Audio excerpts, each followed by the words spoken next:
Good morning, everyone. I'm excited to bring to you Matthew chapter number 7, starting with verse number 24 this morning, because I think it's important for all of us to hear. You'll recognize it, even if you only have a little bit of time in God's Word, you'll recognize this sequence because it actually became something that we use in the world, whether we know God or not. And let me just read it to you and help you recognize that the only foundation that we can build our lives on is the Lord, His teachings, obeying Him. Not obeying how we feel about it, not obeying what the world tells us to think. Faith is not in what we can feel in the moment. Faith is what we believe to be true because God says it. And so listen to what He says here. He says, "Therefore, whosoever heareth these sayings of mine," meaning this is what I've taught you, "and doeth them," not a person who claims to just believe they're true, but a person that actually proves it by doing them, "I will liken him unto a wise man which built his house upon the rock. And the rain descended, and the floods came, and the winds blew and beat upon that house, and it fell not, for it was founded upon a rock." That's how God looks at what He's telling you to do. He's talking about it being like a very solid rock foundation. Then He goes on, He says, "And every one that heareth these sayings of mine and doeth them not shall be likened unto a foolish man, which built his house upon the sand. And the rain descended, and the floods came, and the winds blew and beat upon that house, and it fell. And great was the fall of it." And so we see Jesus giving this teaching about, notice that they build their whole house. It's amazing.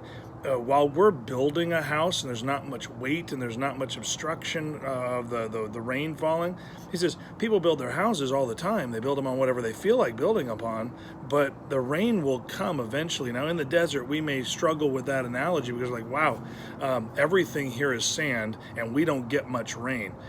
So it may be falling on deaf ears for us because of our geographic location. But the point is that if you build your life, your home, even your way of engaging the world on the world's teachings, when the real storms of life come, your house will fall. And He doesn't mean that the structure in which you live will collapse on you.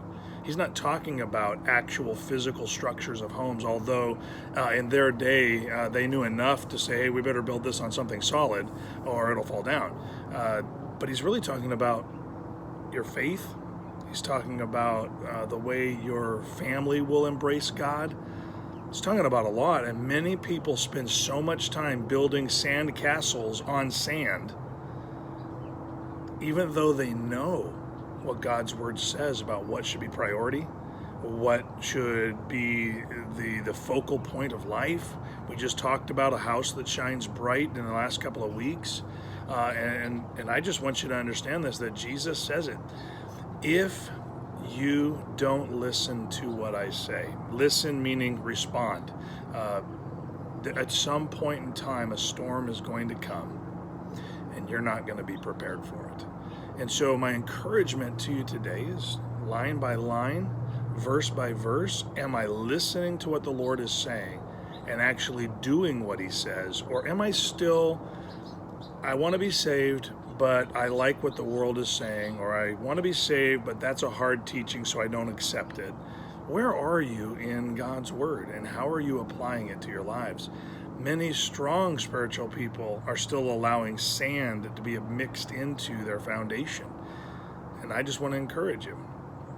Let's weed out the sand. Let's clean it out, and let's make sure we are building on the rock. I hope that helps you today as you travel through your day. Have a great day.